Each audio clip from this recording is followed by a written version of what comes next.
In this episode, we're going to talk about how just slowing down and incorporating slow travel into our full-time travel lifestyle has been a game changer.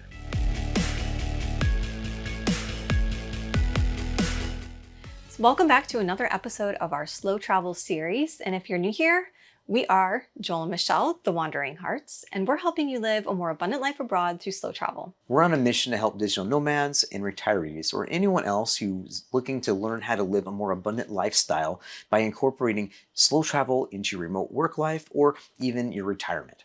If you've watched or listened to our slow travel series, you already know that embracing a slow travel lifestyle means just really slowing down and immersing yourself in the places that you visit. And most importantly for us, it's really about living intentionally and just kind of taking in your surroundings and slowing down and enjoying where you are. Now, this episode is part of our Nomadic Abundance podcast, which you can see a full playlist on our YouTube channel.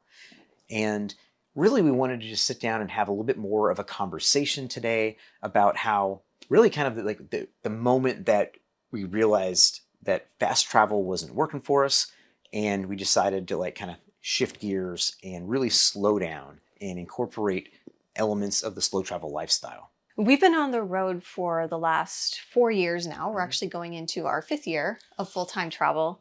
So we've lived in countries like Bulgaria, Portugal, Albania, the Czech Republic. We've also traveled around the United States. We actually started our full-time travel journey at the end of 2019. So as you can imagine, that kind of 2020 kind of put a big shift into our plans. Yeah. So we were in the United States for about 2 years, traveling around as well. Before we get into this too much further, we just ask you, if you haven't subscribed already, if you're interested in the slow travel lifestyle, if you're someone like we were just like, 5 or 6 years ago, kind of looking at like what it takes, can you do it, what it's like, then be sure to subscribe to our channel. You can also check out our newsletter as well, where we have tips about slow traveling and other types of travel advices and all that good stuff. So maybe you're like us. We started kind of looking into this about, 8 years ago? Yeah, 7 or 8 years ago. Yeah, so we started kind of looking at this alternative lifestyle. Things were kind of getting more expensive for us, especially in the city that we've been living in. And we were kind of researching and watching some YouTube videos and finding out that a lot of places outside the United States were quite a bit more affordable than where we were living currently. So this kind of got us on this path of checking out this kind of full-time travel lifestyle. So yeah, one of the big issues for us was kind of this geo arbitrage thing. And we just kind of looked at like, what are some more affordable places that we could live and maybe kind of like stretch out what we're doing. We're also just kind of afraid of missing out on stuff and waiting a much longer period of time, waiting until we're retired or something like that before we kind of got a chance to really explore places. And it kind of just opened our eyes to just the fact that we could do it. It is a real possibility. And for us, luckily, we were in a position with our work that it made it a pretty easy transition for us. Mm-hmm. I was doing film production and stuff like that. And so I was usually traveling and basically traveling for work. I'd always be gone, like at least a week every month, in some different place, trying to like produce a video or something like that. Mm-hmm. So I was gone a lot, and I was already working remotely, that way.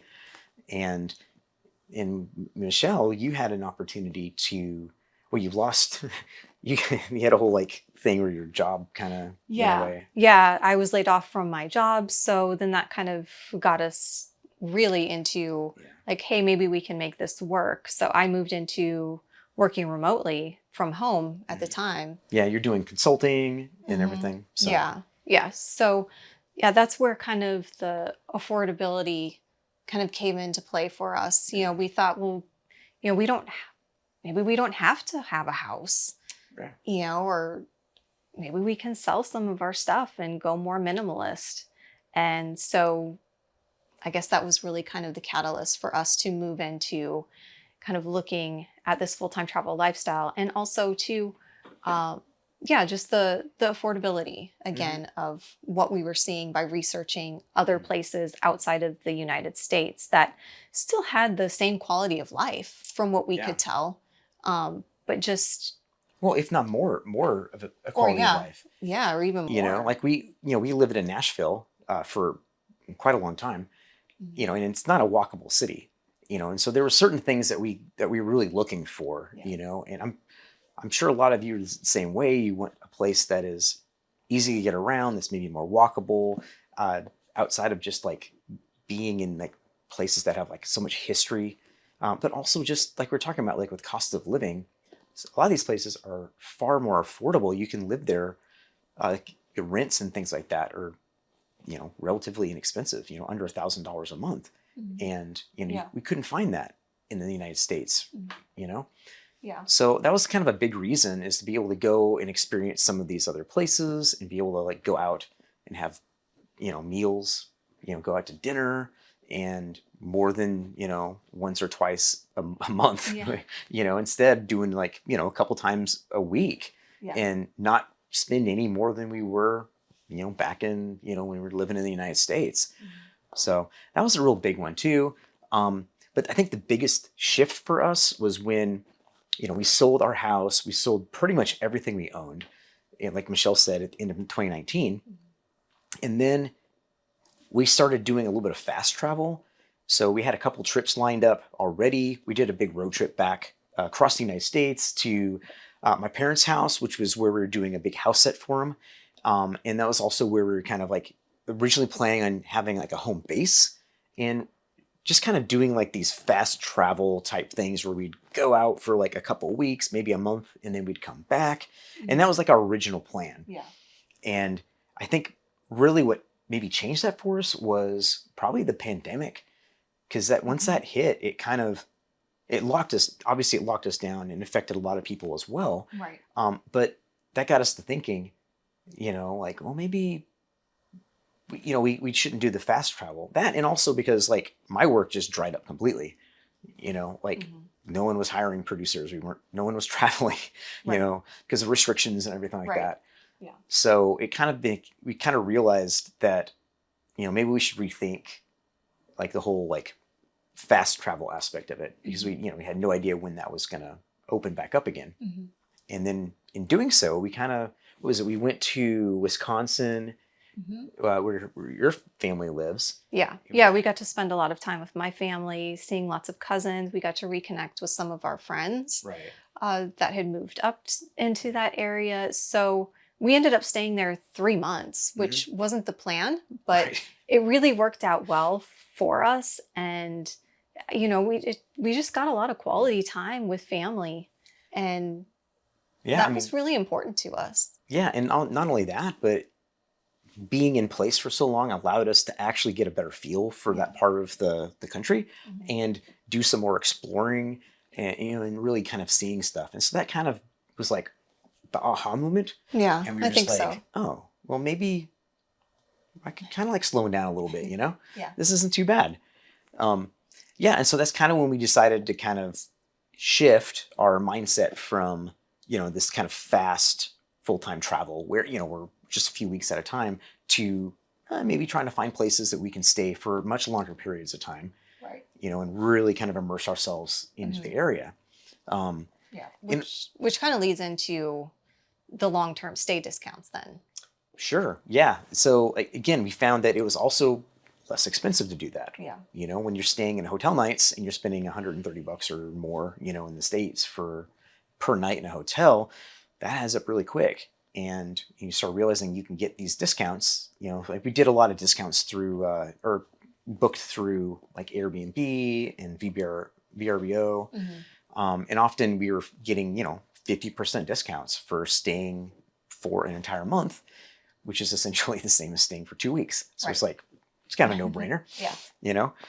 So that was kind of a big thing. And then, of course, being in place longer meant we didn't have to spend as much money on other things too, And then being minimalist as well. That was the other aspect, is we were just traveling with, we were traveling with a lot more stuff back then. We've since become even more minimalist. Back then it was like a couple suitcases and each, Yeah. and all our carry-on bags and stuff. And Mhm. we're down to just a couple carry-ons and one suitcase now, but a small, really small suitcase. But yeah, I digress. But yeah, I mean, it kind of worked out because it meant that we could stay longer in places that we really wanted to spend time in too. So, and yeah, basically just meant that we could live more abundantly, traveling in being in the places that we wanted to be. Okay, so let's go back to the long-term stays. Uh, so for an example, we stayed in Portugal Mhm. for almost 3 months, and it's kind of like you were living in California. Sure, yeah, the climate, the weather, Yeah, it's kind of like a duplicate, so to speak, yeah, but like significantly less. half the price, if not more. Oh no, like a third of the price. Third of the price. Yeah, try renting a place in, San Diego for what? You might be able to find a place 5 minutes from the beach for like maybe $3 or $4 grand. Probably. And we were spending Yeah, our $1,000 ish. right. Our rent was I think about 1,000, and we Yeah. were like, I don't know, 5 5 minutes to the beach. Yeah. So yeah, that's where you can really get some of your bigger discounts. We also found this in Bulgaria. So if Mhm. you've watched some of our videos, we spent a lot of time in Bulgaria as well, and we spent time in just this really beautiful mountain town, Bansko, and it's kind of like you're living in a mountain town in Colorado. Yeah, exactly. Like a small little town somewhere. Mm-hmm. Maybe the mountains aren't quite as big, Yeah, but not as dramatic, maybe not as dramatic. as the Colorado Rockies, which are beautiful, but the Pirin Mountains are also really pretty. Yeah. And you get the same kind of feel. You've got the chateau, Mhm. type vibe. You can go fishing, hiking. Yeah. There's horseback riding. There's golf. There's ATV Yeah, tours. you name it. Yeah. So And then and in wintertime, of course, you can do skiing. the skiing. you know, Yeah. So And I mean the prices that we pay there are $300 to $400. yeah, About? upwards for like a 1 bedroom or a Yeah. studio or a 1 bedroom, somewhere around there. Right. Compared to what you're going to pay in Colorado, which is, I have I no don't idea. know. Yes. I'm guessing probably. Last I looked, it was like $200 a night or something. Yeah. Yeah. So yeah, so that's a huge one too. And then Mhm. also, transportation is another affordable thing. Not only are we, taking advantage of like ride shares and taxis being significantly less than and way more affordable in a lot of those countries, in Mhm. Bulgaria and Portugal and the Czech Republic and just Bratislava. I mean, or Slovakia. Like a lot of those places. I mean, you're looking at like under $10, 10 US Mhm. to go like 15 or 20 miles, which is really, really affordable, Mhm. So that's another one. And then the fact that we're staying in a longer place, staying longer in places means that you're not moving around as much. So you're not spending as much money on, airplane flights or, things like that. Mhm. So yeah, all really good benefits that help kind of make it a lot more affordable and help kind of like flesh out that aspect of your life there. Mhm. So another aspect we talked about, or we really like, right, is the cultural immersion. And, it's another good thing, whether we're hanging out in Florida or, Bulgaria, like you get to like really get a better feel for a place. Mhm. You can become a beach bum yourself, or you can, Yeah. I mean, I hang think out on the square and, Yeah. and drink some wine and just like watch kids play and all that kind of stuff, Yeah. I mean, we spent quite a bit of time in Florida. So I think that kind of helped us, we kind of got the vibe of what Florida Oh, was yeah. like and what it was like, to live close to the beach. You'd see the same people that walk the beach every day and, go All to of the characters. all the characters that are in Florida. But, make it a really fun place Mhm. to stay. I mean, I can see why people go to Florida. It's beautiful and the Mhm. weather's great. So yeah, Yeah. we enjoyed Florida. Sure. We enjoyed Wisconsin as well. Yep. So both, really different places, but we never would have probably gotten to experience that unless if we Oh yeah, if we Yeah. hadn't sold our home and gone to this lifestyle. Like right. you never knew how amazing summers were up in the Midwest. Oh yeah. And all the people watching from the Midwest will know, like, Yeah. yeah, the summers are amazing. It's beautiful. Yeah, I mean, another thing too, as far as like the cultural immersion is just like getting a chance to participate in like local events and things too. Yeah. Like for instance, in Bansko, Bulgaria, they have the summers there are really awesome, and they have all these like cool like concerts like every week through the summer. So or every week or every other week, there's always like a big thing, and people, the locals come in and everything else. There's like a traditional concert, like a rock concert, and a huge international jazz festival, just to name a few things. Yeah. And so it's really cool because you're there long enough that you can actually participate in some of those events and just kind of I guess enjoy it like maybe more. I'm trying to say like you don't enjoy it as much as a local. You get to enjoy it more like a local does. I think that's what I'm trying to say. Yeah. Rather than just being, you pop in for a day or two and you just kind of like see it from you get to actually like get a better sense of it. Another thing is too, is like, shopping in the local farmers markets and things like that is a really wonderful experience. And you get to see some of the same people again, some of the shop owners and stuff like that. And that's been really nice. And then, walking, we love to just do walks. We talked about living in walkable cities. Yeah. And we've found that that's really important for us, actually. So like if, it's for you too, that's the thing. You got to figure out like, what are those important things? What are the things that speak to you?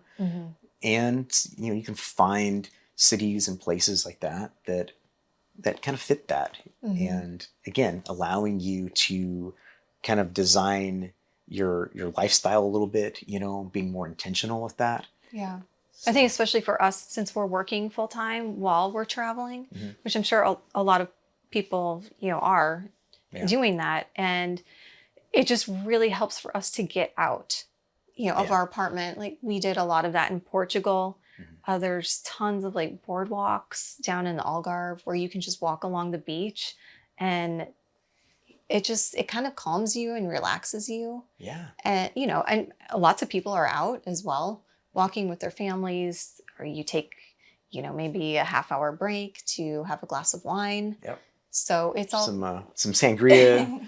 Watching everybody walk by, like it's nice and it's affordable, Yeah. Like inexpensive, Right. Like, I don't know, like 10 euros for like a liter or something like that, like it's not too bad. Yep.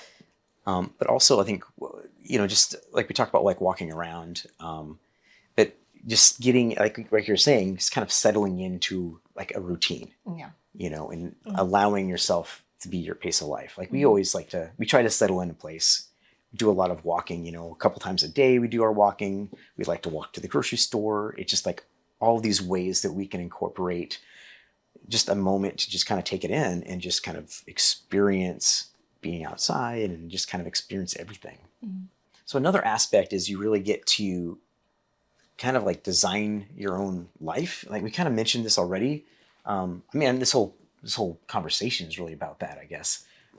Whether that be settling into your routines, whether it be like if you're used to working out, at a gym or something like that, being able to do those same things, or a coffee shop every day, going down in your same coffee shop and you go for your walk and then you start your work or whatever you're doing.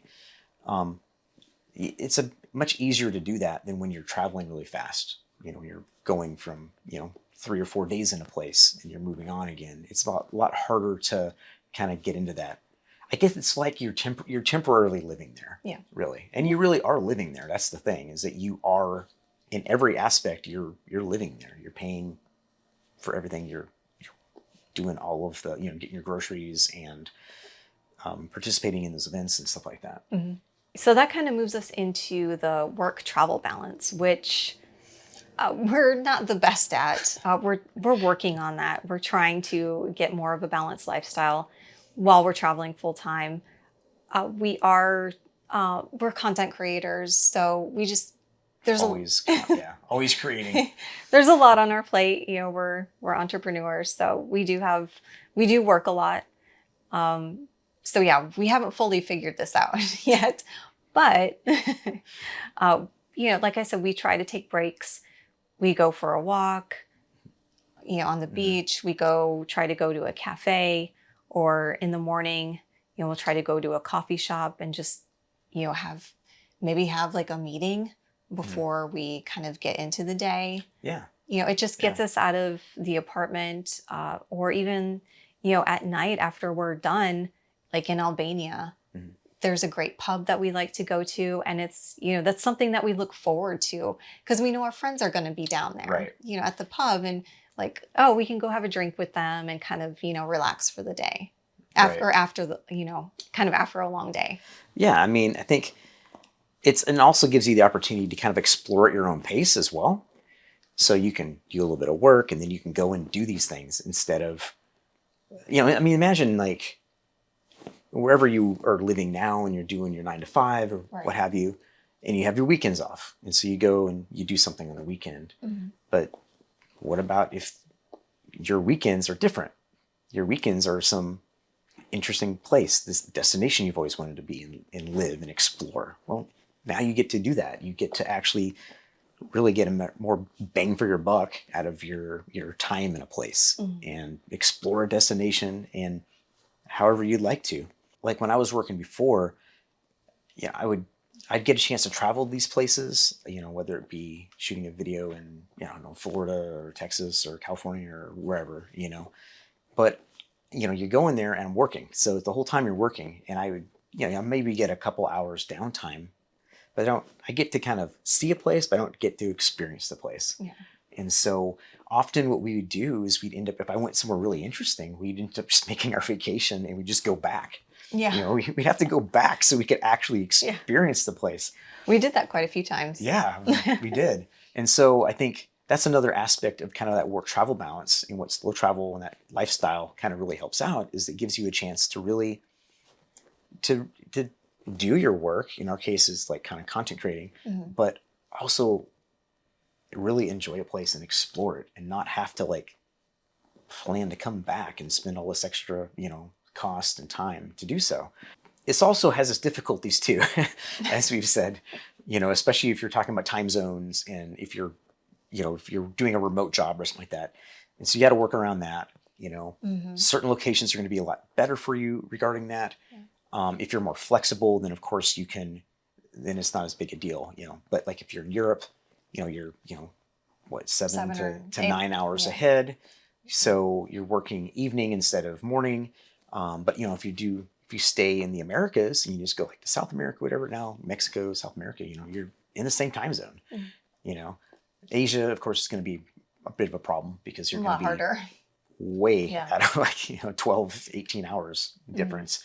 But we haven't tried that yet. We're hoping to get there soon, but we do know a lot of other people who have done that and have made it work. So yeah, we have one more thing I think we're going to talk about here, and that's connections. And Michelle briefly touched on this earlier, which is like in Albania, like we have a bunch of friends that we've met along the way, and that's actually quite a few countries we've been in. We've been able to meet and make friends with, whether it be expats there or just other people like ourselves who are like slow traveling through places. And we've even got a chance to, a lot of those people have become like really good friends with ours. And we've been able to kind of coordinate our travel and where we can actually get to see them again, once a year or maybe even a couple times during the year. And which has been great. I mean, this year for us, we're meeting up with people that we've met now the last 2 years. Yeah. Which is really fun because then you get to catch up, with them, like hear all of their travel stories. That's a lot of how we actually kind of decide some of the places that we go to as well. A lot of our friends have been to different places than we've been to, and tell us about their experience. Like, ooh, maybe we want to go here, maybe we want to go there. So that's always fun to do that, and you can get a lot of information from people that way, and kind of helps you plan your travels. Yeah, and we've even, made friends with even locals in some of the countries that we've been to as well. And of course, that's going to be a little bit harder depending on, there's always language difficulties and such. But, we've met a handful of people that we still keep in contact with. Of course, whenever we go back to a country or destination that they're in, you're always getting a chance to like get to see them. It's like another reunion. Yeah. And it also helps too because like those are like really good bonds that help you kind of integrate better into the culture. Open your eyes up to kind of new experiences as well that you're not really going to get if you're, just doing the checklist, landmark kind of thing. You get to find out about like these really cool hot springs somewhere, or like a really cool trail that you can go hike on or something like that that isn't really as known, to other people. Mm-hmm. So Exactly. yeah, there's really nice opportunities there. So just to wrap things up, slow travel for us has been a really good fit. Mm-hmm. And just by slowing down and kind of enjoying where we're at, the place that we're in, and really getting to know our destination has helped us a lot.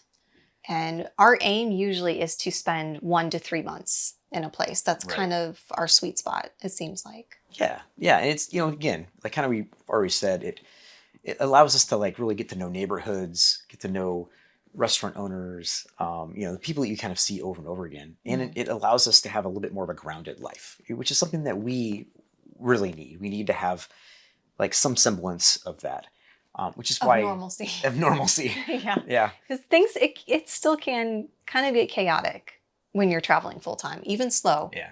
There's still stuff that will come up. Yeah. I mean, because you still have to do all your planning and everything, which is a whole nother topic. So you're still dealing with all of those things on top of maybe working, if you're retired, then that's a lot easier for you. Yeah. But still it's really good in that having that grounded aspect of it. And also just allowing us to meet those people along the way really helps too, because it feels like you have this like sense of community. And the slow travel community, or even just the full-time community, digital nomad community, is been really, really great. And we've met a ton of really amazing people, and we continue to, and we're actually really excited to, this year we'll hopefully be meeting even more amazing people too. Maybe even you. Maybe you'll show up somewhere and we'll get together. But overall, if you've got any thoughts or questions about transitioning kind of into this slow travel lifestyle or even full-time lifestyle, be sure to share them down in the comments, or you can, I think there's an email address that you can send us questions and stuff like too. That's in the YouTube description. If you're looking for more inspiration or practical travel tips, or just even trying to integrate full-time travel or slow travel into your lifestyle, you can head over to our website at wanderinghartz.com. You can also sign up for our newsletter. Yeah, and we just encourage you to subscribe to the channel too as we continue exploring how to live abundantly through slow travel. Happy wandering. Happy wandering. You might have to cut that part where it's like,